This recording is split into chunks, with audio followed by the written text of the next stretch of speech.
జాబిల్లి కథలు. కోయిలగిరి అనే పల్లెటూరంటే పొద్దు పొడుపు నుంచి పొలం వాసిని. చుట్టూ నల్లమల కొండలు, మధ్యలో పచ్చని లోయ. ఆ పచ్చదనంలోనే ఓ పెద్ద ఆర్థిక రహస్యం దాగి ఉంది. ఆ ఏడాది పంట దిగుబడి అనుకోకుండా రెట్టింపు కావడంతో మొత్తం 5,20,000 బంగారు నాణేల విలువైన ధనం ఊరి పెద్ద సూర్యనారాయణ వద్ద జమ అయింది. ఆ ధనాన్ని సమీపంలోని రామపురం పట్టణంలోని కోఆపరేటివ్ బ్యాంకుకు తరలించేందుకు సూర్యనారాయణ సన్నాహాలు చేస్తున్నాడు. సూర్యనారాయణ గత 40 ఏళ్లుగా ఊరికి న్యాయకర్తగా ఉన్నా గత కొన్నేళ్లుగా వడ్డీ వ్యాపారం పేరుతో రైతుల పొలాలను ఆక్రమించుకుంటున్న చీకటి కోణం ఆయన మేనల్లుడు రాఘవకు తెలుసు. సూర్యనారాయణ తన ఇంట్లోని రచ్చబండపై కూర్చొని రాఘవతో, రాఘవా, ఈసారి మొత్తం 5,20,000 నాణేల లెక్క తేలింది. ఈ మొత్తం ఊహించని విధంగా పెరిగింది. ఇంత డబ్బు ఒక్కసారిగా తరలించడం ప్రమాదం. దారిలో భద్రకొండ కనుమ ఉంది. ఆ కనుమదారి దోపిడీలకు ప్రసిద్ధి. దీనిపై నీ ఆలోచనేంటి? మావయ్య, భద్రకొండ కనుమలో దోపిడీ గురించి గతంలో విన్నాం కానీ గత 5 ఏళ్లుగా ఏ గొడవ జరగలేదు. అయినా ఇంత పెద్ద మొత్తాన్ని ఎక్కువ రోజులు ఇంట్లో ఉంచడం కూడా మంచిది కాదు. త్వరగా తీసుకెళ్లడమే మేలు. ఆలస్యం చేస్తే ఊళ్ళో ఎవరికైనా తెలిసి పుకార్లు బయలుదేరే అవకాశం ఉంది. పుకార్లా? కోయిలగిరిలో నా మాటకి తిరుగులేదు. అయినా నువ్వు చెప్పింది నిజమే. సరే, ముహూర్తం పెట్టించు. ఎల్లుండి పౌర్ణమి. ఆ రోజు రాత్రి ప్రయాణం మొదలు పెడితే ఉదయానికల్లా పట్టణం చేరుకోవచ్చు. చీకట్లో ఎవ్వరూ అనుమానించరు. పైగా బ్యాంకుకి తీసుకెళ్ళడానికి నాకు కొంత సమయం దొరుకుతుంది. రాత్రి ప్రయాణమా? రాత్రిపూట కనుమలో విష జంతువులు, దోపిడీల భయం ఇంకా ఎక్కువ కాదా మావయ్య? కాదురా, ఇది వ్యూహాత్మక నిర్ణయం. పట్టపగలైతే రకరకాల మనుషులు ఆ కనుమలో సంచరిస్తారు. రాత్రైతే దారులు నిర్మానుష్యంగా ఉంటాయి. పైగా మనకు సుబ్బయ్యున్నాడు. వాడు రాత్రిపూట బండి తోల్డంలో దిట్ట. ఎవ్వరికీ అనుమానం రాకుండా పాత ధాన్యం బస్తాల కింద ఈ నాణేల పెట్టెలను భద్రంగా దాచేద్దాం. అలాగే మావయ్య, మీ ఆలోచన బావుంది. అయితే ఈ రహస్యం మన ముగ్గురి మధ్య ఉండాలి. ఈ ధనం ఊరి ప్రజల నమ్మకం మావయ్య. నిర్ణయం ఖరారైంది. ధనాన్ని తరలించే విషయాన్ని కేవలం సూర్యనారాయణ, రాఘవ, బండి తొలే సుబ్బయ్య ఇంకెవ్వరికీ తెలియకుండా జాగ్రత్త పడాలని తీర్మానం చేసుకున్నారు. పౌర్ణమి రోజు రాత్రి చంద్రుడు తెల్లటి వెన్నెల్ను భూమిపై కురిపిస్తున్నాడు. కోయిలగిరి ఊరు గాఢ నిద్రలో మునిగిపోయింది. సూర్యనారాయణ ఇంట్లో మట్టి కుండల్లో దాచిన నాణేల్ను బలమైన చెక్కపెట్టెల్లో సర్దారు. సుబ్బయ్య బండిపై పనికిరాని పాత ధాన్యం బస్తాల్ను వేసి వాటి కింద పెట్టెల్ని దాచాడు. రాత్రి 11 గంటలకు సుబ్బయ్య బండి కటకట శబ్దంతో కోయిలగిరిని దాటింది. రాఘవ పదునైన కత్తిని నడుము కట్టుకుని ఉత్సాహం, భయం కలగలిసిన మనసుతో వెనక కూర్చున్నాడు. కనుమలోకి ప్రవేశించగానే చుట్టూ నిటారుగా ఉన్న కొండలు, భయంకరమైన చెట్ల నీడలు భీతావహ వాతావరణాన్ని సృష్టించాయి. సుమారు 2 గంటల ప్రయాణం తర్వాత వారు భద్రకొండ కనుమ మధ్యలోకి చేరుకున్నారు. కనుమ మరింత ఇరుకై నిశ్శబ్దంగా మారింది. సుబ్బయ్య భయాన్ని పోగొట్టుకోవడానికి చిన్నగా పాట అందుకున్నాడు. సరిగ్గా అప్పుడే విస్సుమనే శబ్దంతో ఏదో పదునైన వస్తువు రాఘవ చెవి దగ్గర్నుంచి దూసుకుపోయింది. అదే సమయంలో ఒక బాణం రాఘవ మెడకు కొద్ది దూరంలో ఉన్న చెట్టు మాను గుచ్చుకుంది. బండి ఆగిపోయింది. అప్పుడే దొంగల నాయకుడు వీరన్న వచ్చాడు. చెలించకు. ఒక్క అడుగు వేసినా ఈ బాణం నీ గొంతులోకి దిగుతుంది. ఎవరు మీరు? దారి దోపిడీలా? ధైర్యం చేయకు యువకుడా. నీ కత్తి కంటే మా బాణం వేగంగా ఉంటుంది. నువ్వు మా దారిలో లేవు. మాకు కావలసింది ఈ బండి కింద దాచిన పెట్టెలు మాత్రమే. అవి పాత ధాన్యం బస్తాల కింద ఉన్నాయి కదూ? రాఘవ ఆ మాట వినగానే ఆశ్చర్యపోయాడు. ఈ రహస్యం వీళ్లకెలా తెలిసింది? ఈ మాట చెప్పడానికి వీళ్ళు మామూలు దొంగలు కారు. ఎవరు మీరు? మాకీ డబ్బెంతో ముఖ్యం. ఇది మొత్తం ఊరి ప్రజల సొత్తు. దీన్ని ముట్టుకోవడానికి మీకెంత ధైర్యం? ధైర్యమా? ధైర్యం లేకపోవడమా? మీ ఊరి గురించి, మీ సొత్తు గురించి ముఖ్యంగా మీ మనుషుల గురించి మాకు బాగా తెలుసు. నోరు మూయండి, మీ ప్రాణాలు దక్కించుకోండి, మేం మళ్ళీ చెప్పం. మరొక దొంగ సుబ్బయ్య మెడకు పదునైన కత్తిని పెట్టి రాఘవను కదలకుండా చేశాడు. వాళ్ళేమాత్రం ఆలస్యం చేయకుండా చకచకా బండి మీదకెక్కి ధాన్యం బస్తాల్ని పక్కకి నెట్టి వాటి కింద దాచిన బంగారు నాణేల పెట్టెలను పైకి తీశారు. పెట్టెల్ను తెరవాల్సిన అవసరం లేదు, వాటిని తీసుకుందాం. దొంగలు పెట్టెల్ను తమ వెంట తెచ్చుకున్న వేరే తేలికపాటి బండ్లలోకి వేగంగా మార్చారు. మీరు తెలివైన వాళ్ళు, అందుకే మీ ఊరి పెద్ద ఈ ప్రయాణాన్ని రాత్రికి పెట్టారు. కానీ అదృష్టం ఎప్పుడూ న్యాయం వైపే ఉంటుంది. క్షణాల్లోనే రాఘవ సుబ్బయ్యలను బలమైన కొత్త తాళ్లతో కట్టి పక్కనే ఉన్న గట్టి చెట్టుకి బంధించారు. వారి నోటికి నల్లటి గుడ్డ కట్టారు. దొంగలు తమ బండిని పక్కదారి గుండా నడుపుకుంటూ చిమ్మ చీకట్లోకి మాయమైపోయారు. అరగంట తర్వాత సూర్యనారాయణ తన బండిపై అక్కడికి చేరుకున్నాడు. రాఘవ సుబ్బయ్య చెట్టుకు కట్టి ఉండడం, ధనం పెట్టెలు లేకపోవడం చూసి ఆయన గుండె ఆగిపోయినంత పనైంది. రాఘవా, ఏమైంది? సుబ్బయ్య, అసలు ఎవరు వాళ్ళు? ఎవరైనా దొంగలొచ్చారా?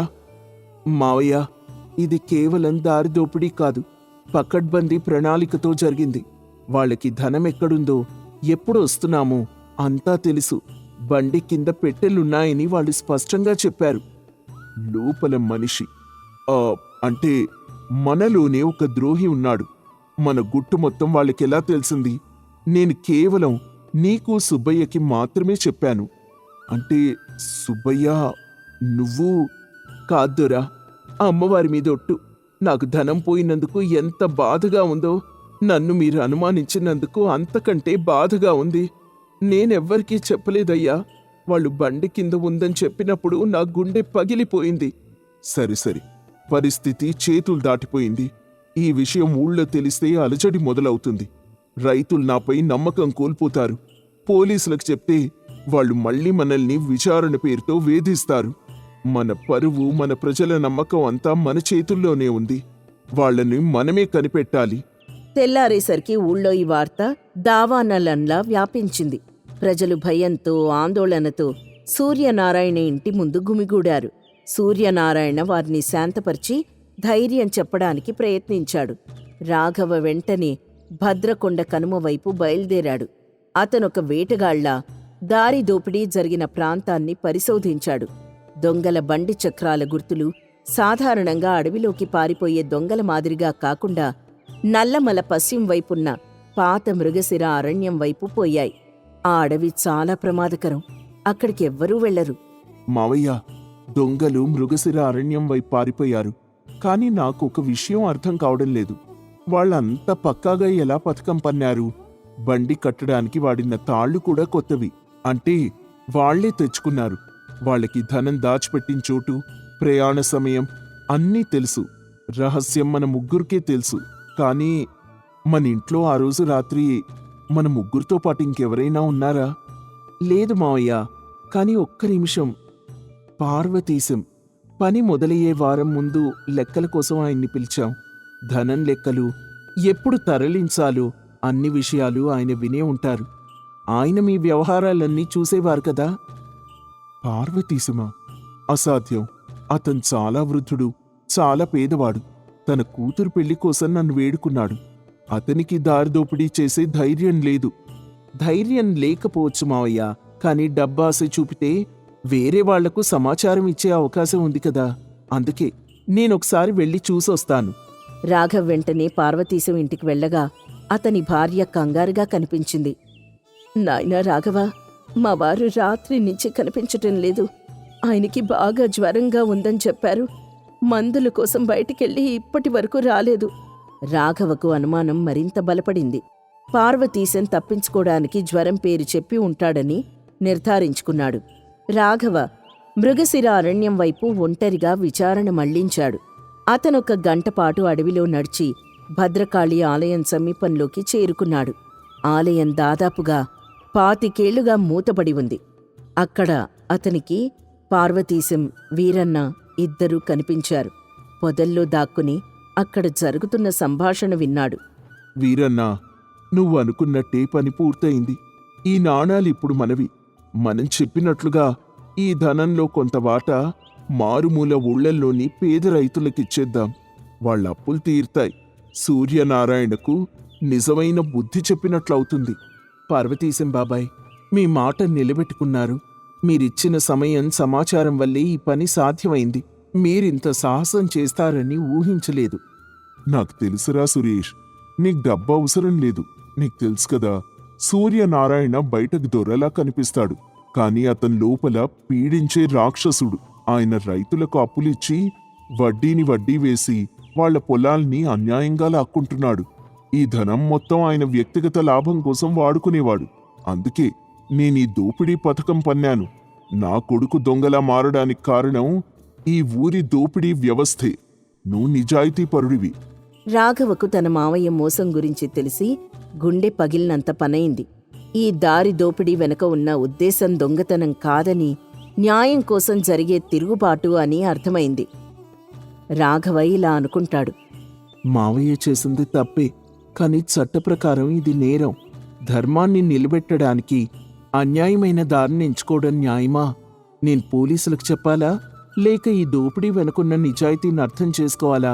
నా నిజమైన బాధ్యత ఎవరి పట్ల ఉండాలి? మావయ్యకు నమ్మకంగా ఉండడమా, లేక అన్యాయానికి గురవుతున్న పల్లె ప్రజలకు న్యాయం చేయడమా? రాఘవ తుపాకీ తీసుకుని పొదల్నించి బయటికొచ్చాడు. సురేష్, ఆగు. బాబాయ్, నేనంతా విన్నాను. మా మావయ్య సూర్యనారాయణ చేసింది తప్పని నాకు తెలుసు, కానీ మీరు చేసింది కూడా తప్పే. దారి దోపిడీ ఒక నేరం, అది చట్టవిరుద్ధం. మీ ఉద్దేశం మంచిదైనప్పటికీ మీరు శిక్ష అనుభవించాలి. రాఘవ, నాకు తెలుసు నువ్వు నిజాయితీపరుడివి. అందుకే నీకీ డబ్బును ఎక్కడ పెట్టాలో, ఎలా దొరుకుతుందో చెప్పడానికి సిద్ధంగా ఉన్నాను. నాణాల్ని ఆ ఆలయంలో ఉన్న పాతబావిలో దాచాం. మీరీ డబ్బును తిరిగి ఊళ్ళోకి తీసుకెళ్ళండి. కానీ నేనొక మాట చెప్తాను. ఈ డబ్బుని రైతులకు ఇవ్వకుండా మళ్లీ సూర్యనారాయణకిస్తే ఈ దోపిడీ కన్నా పెద్ద ఘోరం జరుగుతుంది. నువ్వే న్యాయం చేయాలి రాఘవ. సరే సురేష్, నేను ఈ డబ్బుని ఊళ్ళోకి తీసుకుపోతాను. కానీ నువ్వు పార్వతీశం బాబాయ్ నాతో రావాలి. ఈ దోపిడీ వెనుక ఉన్న నిజాన్ని, మావయ్య చేసిన తప్పుని ఊళ్ళో అందరికీ చెప్పాలి. ఒక దొంగలా పారిపోతే నువ్వు ద్రోహిగానే మిగిలిపోతావు, కానీ నిజం చెప్తే నువ్వు ఆదర్శవంతుడిగా మారుతావు. ప్రజలు నిన్ను క్షమిస్తారు. నేను సిద్ధం, ప్రజల కోసం. నేను చేసిన పనికి శిక్ష అనుభవించడానికి నేను సిద్ధంగా ఉన్నాను, కానీ నిజం బయటకు చెప్పాలి. ఆ రాత్రి కోయిలగిరి రచ్చబండపై ఊరి ప్రజలందరూ గుమిగూడారు. పార్వతీశం, సురేష్ నిలబడి ఉన్నారు. రాఘవ పాత బావిలో దాచిన బంగారు నాణేల పెట్టెల్ని చూపించాడు.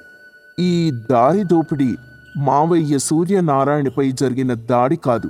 ఇది ఆయన చేసిన అన్యాయంపై జరిగిన తిరుగుబాటు. ఇది దొంగతనం కాదు, ఇది ధర్మ పోరాటం. పార్వతీశం కళ్లల్లో నీళ్లతో సూర్యనారాయణ చేసిన మోసాలను, పేద రైతుల పొలాల్నెలా లాక్కున్నాడో, వడ్డీ వ్యాపారం పేరుతో ఊరి ధనాన్ని ఎలా దుర్వినియోగం చేశాడో వివరంగా చెప్పాడు. సురేష్ తనీ దోపిడీ ఎందుకు చేశాడో అని చెప్తూ తన ఉద్దేశం కేవలం పేదల అప్పులు తీర్చడమేనని వివరించాడు. సూర్యనారాయణ కోపంతో మొదట అరిచినా ఊరి ప్రజల ఆవేశాన్ని తట్టుకోలేక అవమానంతో వారి ముందు తలదించుకున్నాడు. నేను చేసిన తప్పుకి సిగ్గుపడుతున్నాను. నా అధికారాన్ని నేను దుర్వినియోగం చేశాను. సురేష్ చేసింది నేరమే, కానీ అతని ఉద్దేశం పేదల పక్షాన నిలబడ్డం. అందుకే నేనీ డబ్బుని ఊర్లో న్యాయమైన పద్ధతిలో ఖర్చు పెట్టడానికి, మావయ్య నుంచి లాక్కున్న పొలాలను తిరిగి రైతులకు పంచడానికి ఒక కమిటీని ఏర్పాటు చేస్తాను. ఆ కమిటీలో సురేష్, సుబ్బయ్య, మరికొంతమంది నిజాయితీ పరులుంటారు. సురేష్ చేసిన దోపిడీని, అతని ధైర్యాన్ని చూసి ఊరి ప్రజలు, మనం అందరం అతన్ని క్షమించేద్దాం. ఏమంటారు? ఊరి ప్రజలు సురేష్ నిజాయితీని మెచ్చుకున్నారు. ఆ రోజు నుంచి కోయిలగిరి ఊళ్ళో కొత్త మార్పు మొదలైంది. సూర్యనారాయణ అధికారం పోయింది. సురేష్ దొంగగా కాకుండా న్యాయం కోసం పోరాడిన వ్యక్తిగా ప్రజల హృదయాల్లో నిలిచిపోయాడు. ఈ కథ వల్ల మనకి తెలిసే నీతేంటంటే, న్యాయం కోసం పోరాటం ధర్మమే. అయితే చట్టం ఎక్కడ బలహీనపడుతుందో అక్కడ ధర్మమే న్యాయాన్ని స్థాపించడానికి మార్గాన్ని చూపిస్తుంది. అత్యంత చీకటి పరిస్థితుల్లో కూడా అన్యాయానికి గురైన వారి పట్ల నిలబడ్డమే నిజమైన ధైర్యం. సత్తిబాబు సుధా దంపతులకు నందిని, రాము అనే ఇద్దరు పిల్లలు ఉన్నారు. వీరిలో నందిని పెద్దది, రాము చిన్నవాడు. రాము 6 ఏళ్ల వయసు నుంచే అత్యాశతో ఉంటాడు. చిన్నపిల్లవాడు కదా అనుకుని సత్తిబాబు సుధా వీణ్ణి పెద్దగా పట్టించుకోరు. ఒకరోజు అందరూ గుడికి వెళ్తారు. అక్కడ ప్రసాదం పెడుతూ ఉంటే అందరూ ప్రసాదం తీసుకుని పక్కనొచ్చి కూర్చుంటారు. కాని రాము పదే పదే వెళ్లి ప్రసాదాలు తీసుకొచ్చి పక్కన పెడతాడు.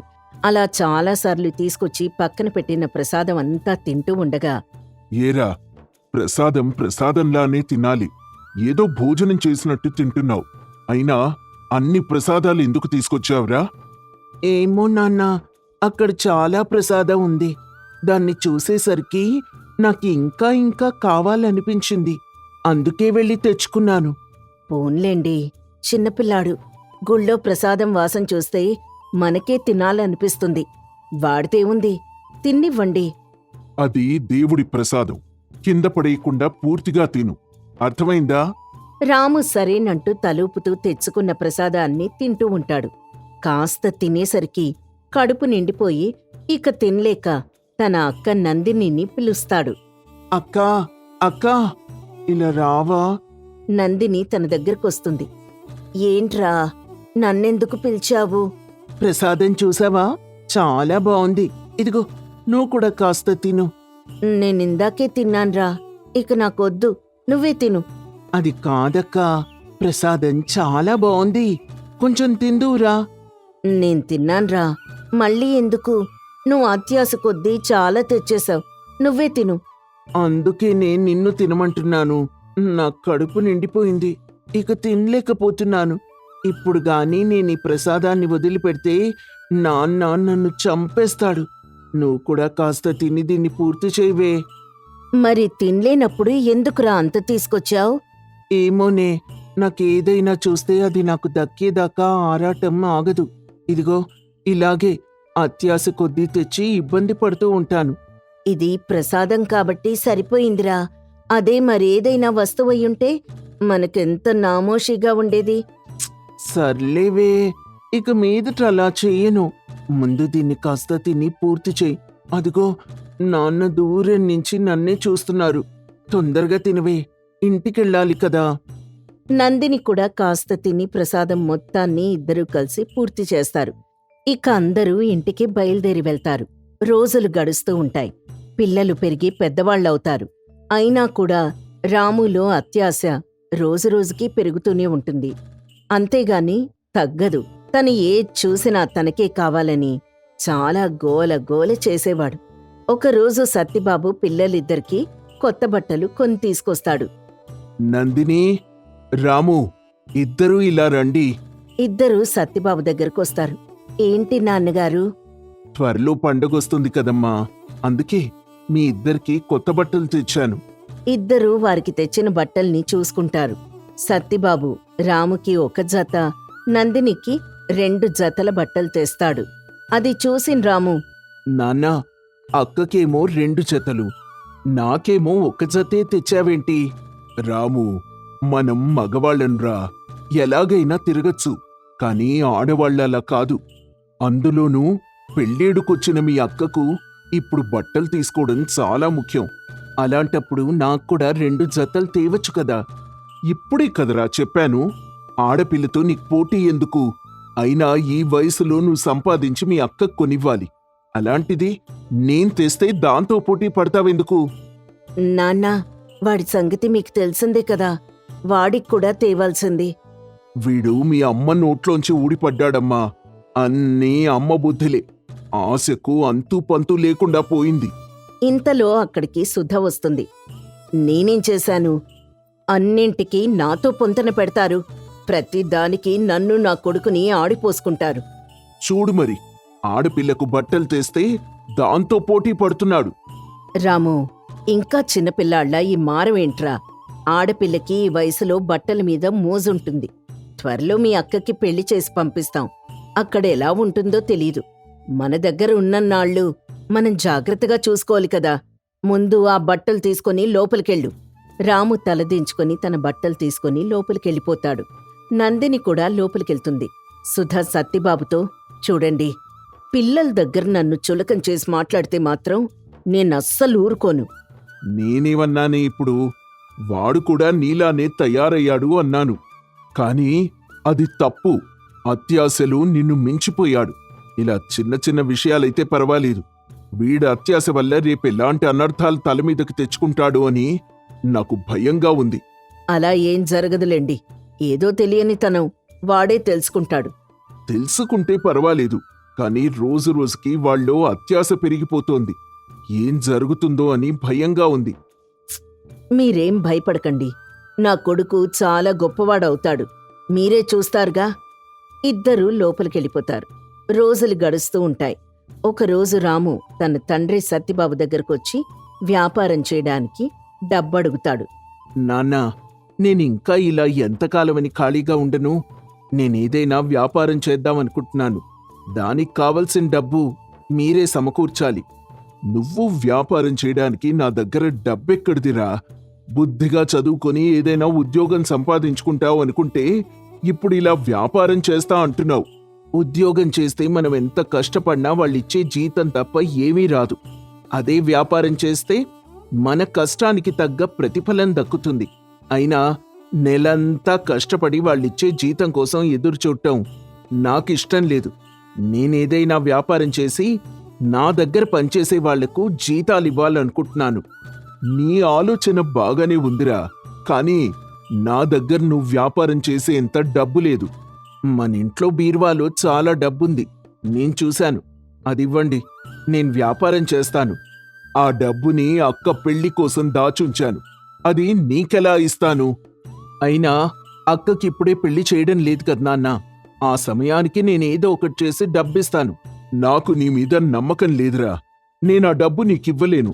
చుట్టుపక్కల కుర్రాళ్ళందరూ పెద్ద పెద్ద వ్యాపారాలు చేసి బాగా సంపాదిస్తూ ఉంటే నేనింకా ఇలా ఎంతకాలం ఉండాలి? అందరూ బాగుపడిపోతున్నారు. నేనిలాగే ఉండిపోవాలా? అసలు నీ బాధేంట్రా? నువ్వు బాగుపడలేదనా, లేకపోతే చుట్టుపక్కల వాళ్ళు బాగుపడుతున్నారనా? నీకున్న అత్యాశతో నువ్వు దేని గురించి ఆలోచిస్తున్నావో కూడా నాకు తెలియడం లేదు. ఇంతలో సుధా నందిని కలగజేసుకుంటారు. నందిని ఇలా అంటుంది, నాన్నగారు, మీరు కోప్పడకండి. తమ్ముడేదో తెలియక మాట్లాడుతున్నాడు. నేనేమీ తెలియక మాట్లాడటం లేదక్కా. అందరూ బాగుపడుతూ ఉంటే నేనిలా మిగిలిపోవడం నాకిష్టం లేదు. నేను వ్యాపారం చేయడానికి డబ్బు కావాలి, అంతే. రాము, ఆ డబ్బు అక్క పెళ్లి కోసం చాలా కాలం నుంచి కూడబెట్టింది. ఇప్పుడు నువ్వు ఆ డబ్బుతో వ్యాపారం చేసి డబ్బు సంపాదిస్తే పర్వాలేదు. కానీ ఏదైనా జరగరాంది జరిగితే అక్క పెళ్లి ఆగిపోతుందిరా. అమ్మా, అలా ఏం జరగదే. నేను జాగ్రత్తగానే వ్యాపారం చేస్తాను. నన్ను నమ్మండి. నేను మీ నాన్నగారితో మాట్లాడతానులే. ప్రస్తుతానికి మీరిక్కడి నుంచి వెళ్ళండి. నందిని, రాము అక్కడి నుంచి వెళ్ళిపోతారు. సుధా సత్తిబాబు దగ్గరకొచ్చి, ఏవండి, మనకిద్దరు పిల్లలు, ఇద్దరినీ సమంగా చూడాలి. వాడేమో వ్యాపారం చేస్తాను అంటున్నాడు. మొత్తం కాకపోయినా ఎంతో కొంత వాడి వ్యాపారానికి సహాయం చేయండి. వాడేం చేస్తాడో చూద్దాం. వాడి అభివృద్ధి కోసం వ్యాపారం చేయడంలో తప్పులేదే. కానీ చుట్టుపక్కల వాళ్ళని చూసి అత్యాశతో వాడు ఏం చేసుకుంటాడు అని నా భయం. వాడిలో అత్యాశ రోజురోజుకి పెరిగిపోతోంది. ఇతరులను చూసి తను కూడా అలా అవ్వాలని అనుకుంటున్నాడు. వాడికొక అవకాశం ఇచ్చి చూద్దామండి. అప్పుడు మనకు వాడి సంగతి తెలుస్తుంది కదా. ఒకవేళ వాడు చెప్తుంది నిజమేనేమో. సరే సరే, నీ మాట కాదనిలేక వాడికి సహాయం చేస్తాను. కానీ నందిని పెళ్లి కోసం దాచిన డబ్బు మాత్రం ఇవ్వను. వాడి కోసం కొంత పక్కన పెట్టాను, అదిస్తాను. ఓహో, వాడి కోసం కూడా కొంత దాచారా? మరి వాడికివ్వడానికి ఎందుకు బెట్టు చేస్తారు? నాకు తెలీదా సుధా? నాకిద్దరు పిల్లలున్నారని, ఇద్దరినీ సమంగా చూడాలని, అందుకే ఇద్దరికీ వారి భవిష్యత్తు కోసం కొంత డబ్బు జాగ్రత్త చేశాను. కానీ వాడు అడగ్గానే ఇచ్చేస్తే వాడికి డబ్బు విలువ తెలియదు. ముందు వాడు ఏం వ్యాపారం చేస్తాడో నాకు చెప్పమను, తర్వాతే వాడికి డబ్బిస్తాను. సరేనండి, ముందు వాడు చేసే వ్యాపారమేంటో తెలుసుకొని మీకు చెప్తాను. అప్పుడు ఇద్దరుగాని. సుధా రాముకి జరిగిన విషయం మొత్తం చెప్తుంది. తనేం వ్యాపారం చేయాలనుకుంటున్నాడు ముందు తనకి చెప్పమని చెప్తుంది. తనేం వ్యాపారం చేయాలో బాగా ఆలోచిస్తూ ఉండగా తన స్నేహితుడు కృష్ణ రాముకి ఊర్లో కనిపిస్తాడు. ఏరా కృష్ణ, అస్సలు కనిపించటం లేదు. ఏం చేస్తున్నావు? ఎక్కడుంటున్నావు? నేను లాటరీ బిజినెస్ చేస్తున్నానురా. దీనిలో చాలా లాభం వస్తుంది. లాటరీ తగిలే టికెట్లన్నీ నాకు ముందుగా తెలుస్తాయి. అలాంటి వాటిని నా అనుకుని నా స్నేహితులకిస్తూ నాతో పాటు అందర్నీ ధనవంతుల్ని చేస్తున్నాను. అవును, ఇంతకీ నువ్వేం చేస్తున్నావు? ప్రస్తుతం నేను ఖాళీగానే ఉన్నాన్రా. మా నాన్న నేను వ్యాపారం చేయడానికి కొంత డబ్బిస్తా అన్నాడు. ఏం వ్యాపారం చేయాలో తెలియక ఆలోచిస్తున్నాను. ఇంకా ఆలోచించడం ఏంటి? నాతో చేతులు కలుపు. నిన్ను అతి కొద్ది రోజుల్లో మన ఊర్లోనే అతి పెద్ద ధనవంతుడిగా మార్చేస్తాను. ఇప్పుడే చెప్పాను కదా నా వ్యాపారం గురించి. నువ్వు నా స్నేహితుడివిరా. నీలాంటి వాడికి కాకపోతే ఎవరికి సహాయం చేస్తాను చెప్పు? మీ నాన్నిచ్చే డబ్బు తీసుకురా. నీకు డబ్బొచ్చే లాటరీ టికెట్లు ఇస్తాను. త్వరలోనే అతి పెద్ద ధనవంతుడిగా మారిపోదువుగాని. రాము ఆలోచనలో పడతాడు. ఇంటికి వెళ్లి లాటరీ అని చెప్పకుండా తన స్నేహితుడితో వ్యాపారం అని చెప్పి సత్తిబాబు దగ్గర డబ్బు తీసుకొనొచ్చి కృష్ణ దగ్గర లాటరీ టికెట్లు కొంటాడు. కొద్ది రోజుల తర్వాత కృష్ణ ఊర్లో కనిపించకుండా పోతాడు. ఆరా తీస్తే తన చుట్టుపక్కల ఊళ్ళల్లో ఇలా లాటరీ పేరు చెప్పి డబ్బులు కాజేశాడని తెలుస్తుంది. రాముకి తను మోసపోయానని అర్థమవుతుంది. ఇంటికొచ్చి జరిగిన విషయం సుధా సత్తిబాబులకి చెప్తాడు. నేను ముందు నుంచి చెప్తూనే ఉన్నాన్రా, నువ్వు అత్యాశకు పోయి ఏం చేస్తావో అని నేను భయపడుతూనే ఉన్నాను. నేననుకున్నంతా జరిగింది. చివరికి వ్యాపారం అని చెప్పి లాటరీ టికెట్లు కొని మోసపోయావు. కనీసం మీ అమ్మకైనా నిజం చెప్పాలని అనిపించలేదా? నా స్నేహితుడు చెప్పిన మాటలు నమ్మి డబ్బు తెచ్చి మిమ్మల్ని ఆశ్చర్యపరుద్దాం అనుకున్నాను నాన్న. కానీ వాడు నన్ను ఇంత మోసం చేస్తాడు అనుకోలేదు. నా అత్యాశ వల్లే ఇంత అనర్థం జరిగింది. మీరు నాకు ముందు నుంచి చెప్తూనే ఉన్నారు అత్యాశ మంచిది కాదు అని. కానీ నేనే వినలేదు.